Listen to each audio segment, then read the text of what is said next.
In this video, we're going to look at how to turn a series of separate documents into an e-bundle. It's very similar to creating a bundle from a paper bundle, but requires a little more organisation and there are a few extra steps as we will see as we go through the video.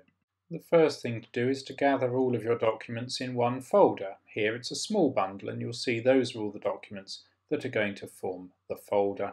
They come in multiple types. You'll see some are PDFs, some are Word documents, and we'll deal with that shortly.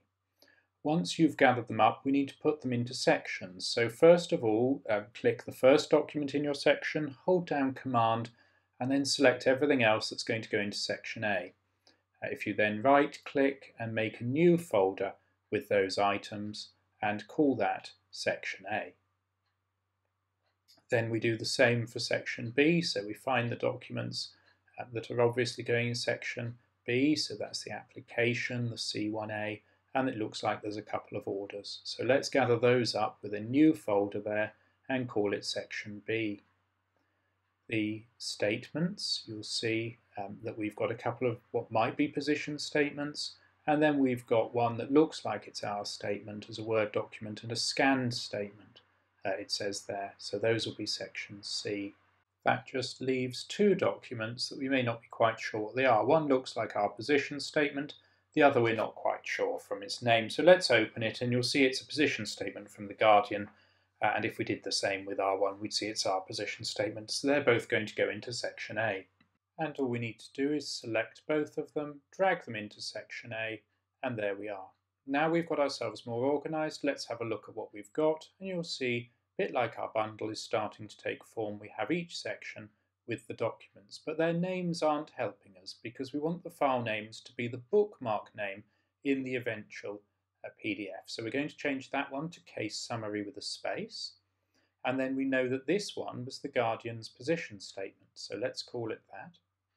Now you could name them as you wanted depending on what your house style is for your bookmarks. So you might want to put the date of the various documents in to help you put them in the right order. Or you might wish to give them a different naming scheme, as I say, to match your house style for the bookmarks. And you'll see the statement of issues doesn't need adjusting because it's got its name. We can then change the C1A and the C100 into names that get rid of the tailing information. And here somebody sent us two draft but unapproved orders by the looks of it. So let's put those in because the court office maybe hasn't got us what we need yet. If you just select what you need to get rid of in the name like that. We'll leave one called Directions and Allocation and Issue, and we'll just call the other one Order. I recommend you put the date of each of the orders in if you know them when you're going through the documentation, because that will make it much easier in a larger bundle to make sure everything's in the right order when building your PDF. We'll then sort out the names of the documents in section C so that people know what those statements are, and then we're ready to move on to the next stage. To recap, what we've achieved so far is gathering each section's worth of documents into their own folder.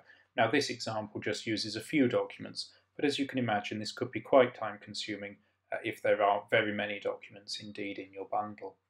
You can have as many sections as you need, just in the way you would if you're preparing a paper bundle. Open your Adobe DC